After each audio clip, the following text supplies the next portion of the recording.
உண்மையிலே சொல்றேங்க, கேப்டன் வந்து தெய்வம்.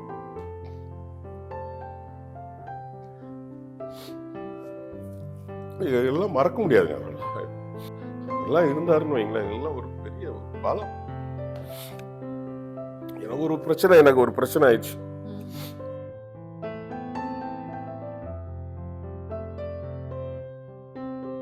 அவரை தவிர வேற எந்த நடிகர்கிட்டயுமே பார்க்க முடியாது.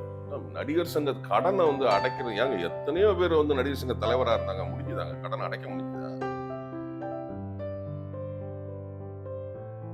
கேப்டனை பொறுத்த வரைக்கும் நடிக்கிற தொழில மட்டும்தான் அவர் நடிப்பார தவிர கேமராவுக்கு பின்னாடி அவர் நடிக்கவே மாட்டார்.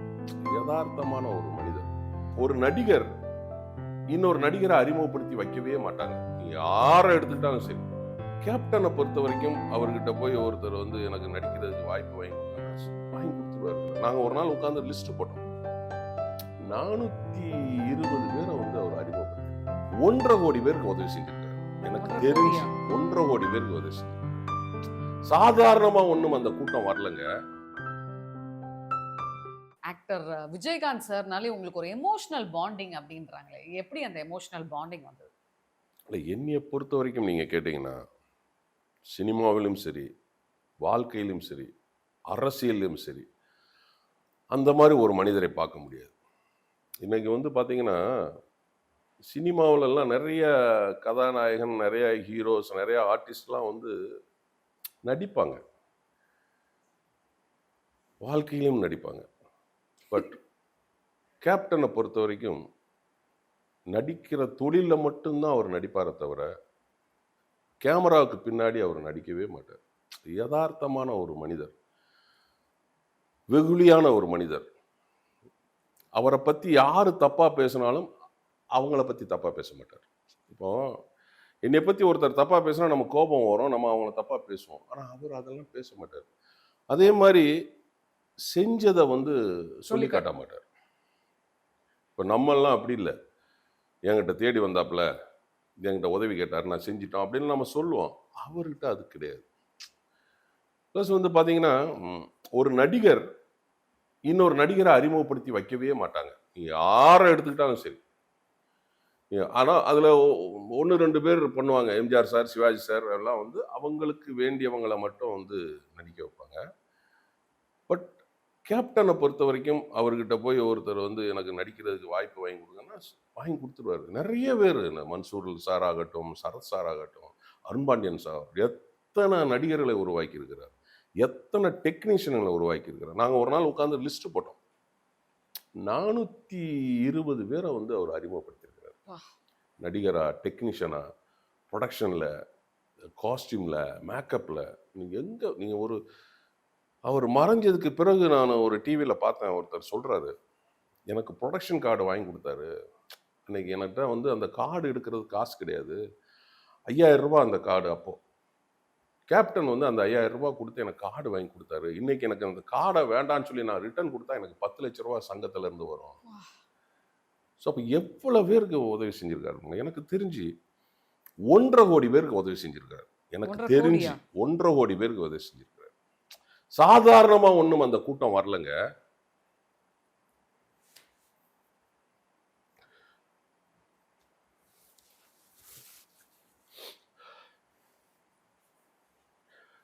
உண்மையிலே சொல்றேங்க, கேப்டன் வந்து தெய்வம்.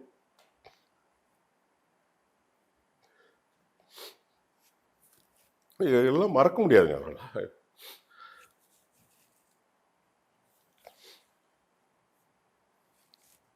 அவரெல்லாம் இருந்தாருன்னு வைங்களேன், எல்லாம் ஒரு பெரிய ஒரு பலம். எனக்கு ஒரு பிரச்சனை ஆயிடுச்சு.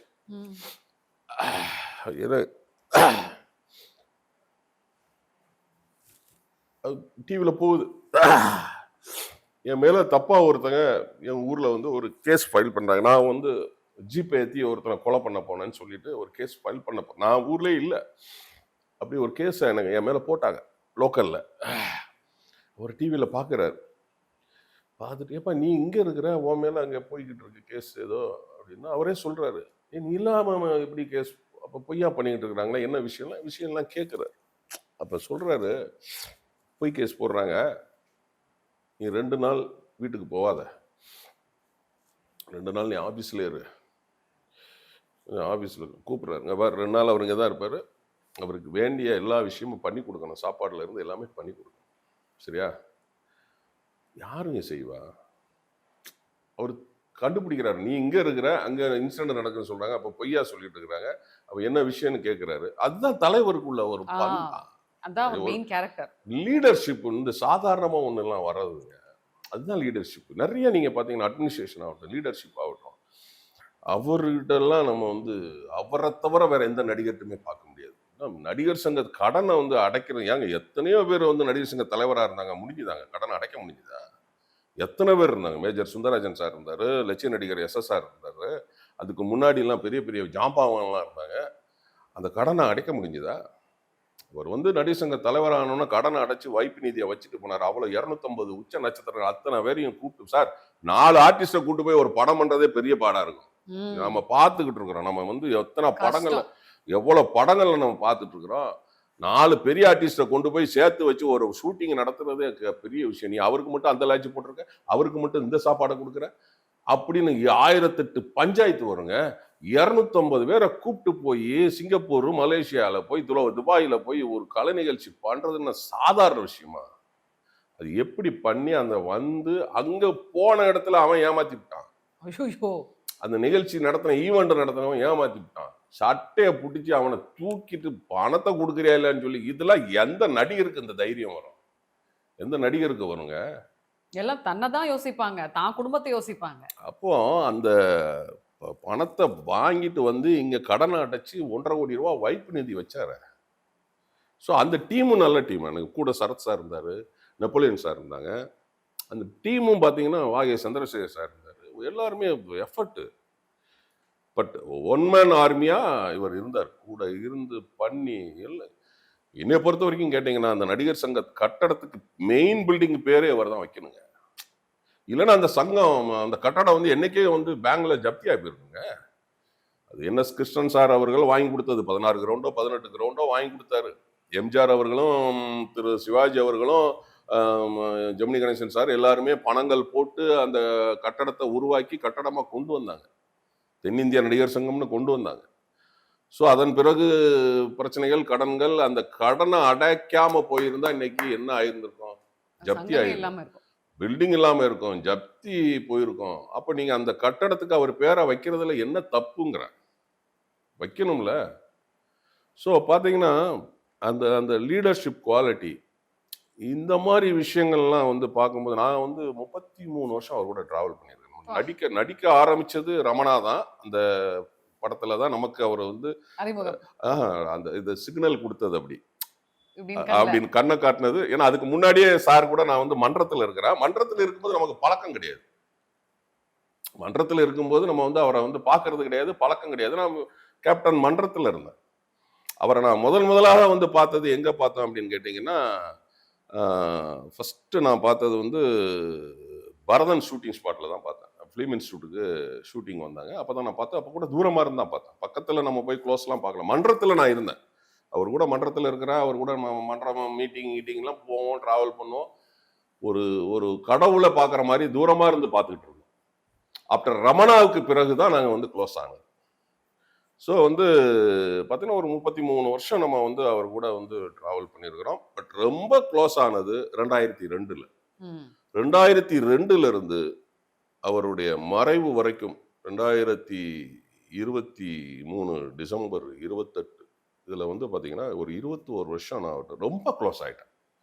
அவர் நடிக்கிற எந்த படத்தில் இருந்தாலும் எனக்கு சொல்லிடுவார், அவருக்கு போடுங்க, வாய்ப்பு கொடுங்க அப்படின்னு. ஏன்னா அது உதாரணம் வந்து திரு விக்ரமன் சார் வந்து, நாங்கள் எல்லாம் ஒன்றா திருநெல்வேலியிலேருந்து வந்தவங்க. அவர் மிகப்பெரிய டைரக்டர் ஆகிட்டார். நாங்கள் எல்லாம் ஒன்றாவே இண்டஸ்ட்ரிக்குள்ள வந்தோம். அப்போ அவர் படங்கள் நான் நடிக்கிறதுக்கு வாய்ப்பு கேட்கும் போதெல்லாம் எனக்கு வந்து வாய்ப்பு கொடுக்கல அவர். விக்ரமன் சார் கொடுக்கல. அப்போ மரியாதைன்னு கேப்டன் வச்சு ஒரு படம் பண்றாரு. அப்புறம் வந்து எனக்கு வந்து விக்ரமன் சார் ஆஃபீஸில் இருந்து ஃபோன் வரும், வந்து சார் டைரக்டர் சார் வர சொன்னார் அப்படின்னா. நான் போகிறேன், ஒரு 4 மணி இருக்கும், கேட்கனரில் அவர் சார் ஆஃபீஸ்க்கு போகிறேன். உள்ளே கூப்பிட்டுட்டாரு, கேப்டன் உங்களுக்கு வந்து படத்தில் ஒரு வாய்ப்பு கொடுக்க சொன்னார். பாருங்களேன், அது வரைக்கும் நான் ஒரு படங்களில் நிறைய கேட்டு எனக்கு வாய்ப்பு கொடுக்கல. அப்புறம் அதில் நடித்தேன். அதில் எப்படின்னா, கேப்டனுக்கு நான் பணம் கொடுக்குற மாதிரி வரும் ஒரு சீன்.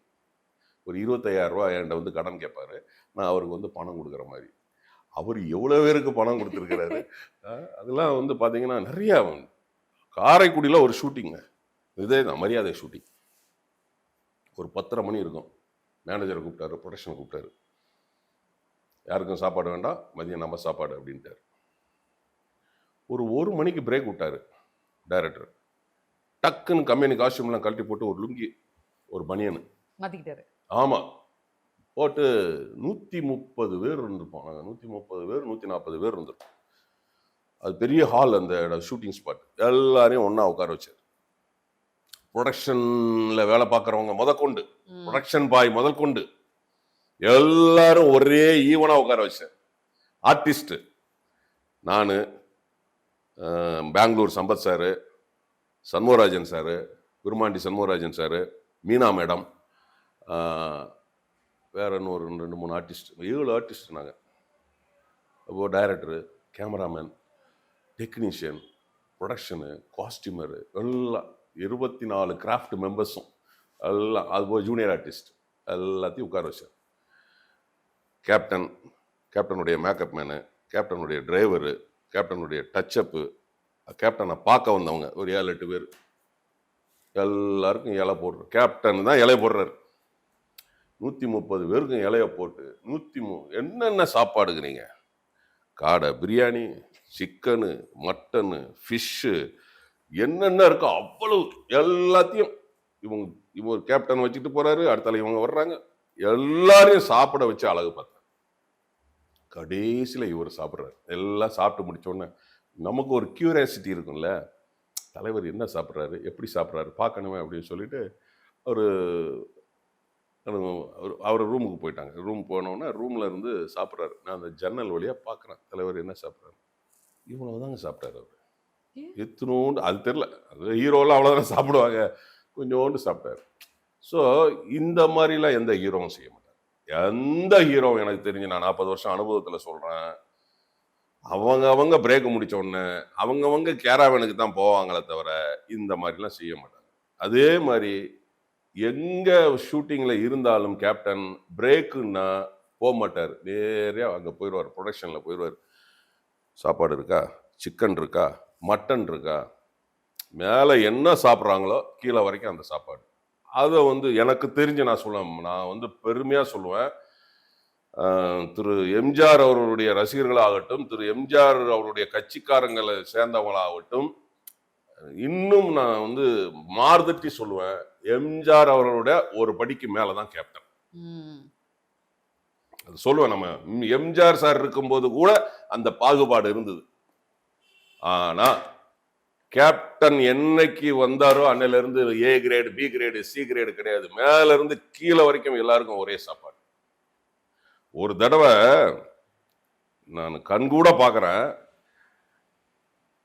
மேனேஜர் அடிச்சிட்டாரு. யாரு? கேப்டன். என்னன்னு தெரியல யாருக்கும், நாங்களாம் தூரமா இருக்கிறோம், என்னன்னு தெரியல, அடிச்சு திட்டிட்டு பாக்கெட்ல இருந்து காசை கொடுத்து போய் ஓ அப்படிங்கிறாரு. அதுக்கப்புறம் நாங்கள் வந்து பக்கத்தில் வந்து விசாரிக்கிறோம். இந்த நடிகர் சங்கத்தில் இருக்கிற ஜூனியர் ஆர்டிஸ்டுக்கு வந்து என்னன்னா, கறி குழம்புல வெறும் குழம்பு மட்டும் போட்டிருக்கிறாங்க, மட்டன் இல்லை. கேட்டால் அங்கே கடைசி இவங்க சாப்பிட வந்தது கடைசி காலி ஆயிடுச்சு. இவங்க வந்து மட்டன் கேட்டிருக்காங்க, இருக்கிறத சாப்பிட்டு போன்றிருக்கிறாங்க அவர் ப்ரொடக்ஷனில். இதெல்லாம் இவர் பார்த்துக்கிட்டே இருந்திருக்காரு. பார்த்துட்டு அடிச்சுட்டு, மேனேஜரை அடிச்சுட்டு, ப்ரொடக்ஷன் தொலைச்சிருவான். தொலைச்சி யாருக்கும் இல்லைன்னா சொல்லக்கூடாது. யாருங்க செய்வா? எந்த ஹீரோங்க செய்வாங்க? இப்போ இருக்கிற ஹீரோ யாராவது சொல்லுவாங்களா, செய்வாங்களா? சார், நான் ஒரு படம் கொடைக்கானலில் ஷூட்டிங் பார்க்குறேங்க. குதிரையில் வரணுங்க கேப்டனு. குதிரையில் வந்து மேலே ஒரு மரக்கில், இந்த பக்கம் 2 ஃபைட்டர்ஸ் இருப்பாங்க. இந்த குதிரையிலேருந்து ஜம்ப் பண்ணி இதில் காலை வச்சு இவங்க 2 பேரும் ஜஸ்டில் மிதிக்கணும். இதுதான் சீக்வன்ஸ் ஃபைட்டுக்கு முன்னாடி. அப்போ மாஸ்டர் சொல்றாரு, கேப்டன் டூப் போட்டுடலாம். டூப்பும் மனுஷன் தானே அப்படிங்கிறாரு. அதுவும் ஒரு மனுஷன் தானே, அவனும் மனுஷன் தானே, நானே பண்றேன் அப்படின்னாரு. நான் எங்களுக்கெல்லாம் பயம். ஏங்க, குதிரை கண்ட்ரோல் கிடைக்காதுங்க. அது எப்படி கிடைக்கும்? கண்ட்ரோல் வந்து அந்த குதிரையில இருந்து ஜம்ப் பண்ணி இதுல மிதிச்சு ஜஸ்ட்ல மிதிக்கணும். அதுல இருந்து ஒரு 6-7 அடி தள்ளி பாத்தீங்கன்னா டெப்த், பெரிய டெப்த். மிதிச்சான்னா 200-300 அடி உள்ள போவான். அங்க போய் விழுந்தா கேப்டன் மிதிச்சிட்டாருன்னு வைங்களேன், அது அப்படி வேகமா மிதிச்சாருன்னா உள்ள போயிடுவான். நான்லாம் யோசிக்கிறேன், எப்படி இது அநேகமா உள்ள போயிடுவாங்க அப்படின்னு யோசிச்சு டேக் மானிட்டர் பார்க்க வேண்டாம், டேக் போயிடலான்ட்டாரு கேப்டன். வர்றாருங்க, அப்படி குதிரையில வர்றாரு. இந்த மரக்கிளையில இந்த காலோட சென்று பட்டாதான் பேலன்ஸ் கிடைக்கும். எட்ஜ் பட்டுச்சு, ஐயோ. பேலன்ஸ் கிடைக்கல. பட் அதையும் மீறி அவர் என்ன பண்ணாரு, ஜஸ்ட்ல மிதிச்சிட்டாரு. ஃபோர்ஸ்ல மிதிச்சு அந்த 2 பேரும் என்ன பண்றாங்கன்னா பின்னாடி போய் விழுந்து. கேப்டன் வந்து நீங்க அதை பொன்னம்பலா அண்ணனே ஒரு இன்டர்வியூல சொல்லியிருக்கிறாரு, அடிச்சா உண்மையிலே அடிப்பாரு. அது அவங்க 2 பேரும் தூர போய் விழுந்து தலகுப்புற போய்கிட்டு இருக்காங்க. கீழே யோசிக்கவே இல்லைங்க. குதிரையில இருந்து ஜம்ப் பண்ணி ஓடிக்கிட்டு இருக்க குதிரையில இருந்து ஜம்ப் பண்ணி அவங்க கீழே 2 பேரும் போயிட்டு இருக்காங்க. ஓடி போய் அவங்க சட்டையை பிடிக்கிறாருங்க. உள்ள இருக்கீங்க எனக்குலாம். எந்த ஹீரோ செய்வான்? யாரு செய்வா? போய் அவரையும் சேர்த்து இழுத்துட்டு போறாங்க 2 பேரு அந்த கீழே டெப்த்ல. நல்ல வேலை அந்த பக்கம் மரங்கரெல்லாம் ஸ்டாப் ஆயிட்டு. எப்படி அந்த சமயோசித புத்தின்னு சொல்லுவாங்க பாத்தீங்களா? சமயோசித புத்தி. ஐயோ ஐயோ, அதெல்லாம் எந்த ஹீரோக்கும் வராங்க. நான் அடிச்சு சொல்லுவேன். நான் சினிமாவில் இல்லை, தமிழ் இண்டஸ்ட்ரியில இல்லை, இந்திய இண்டஸ்ட்ரியிலேயே யாருக்குமே வராதுங்க.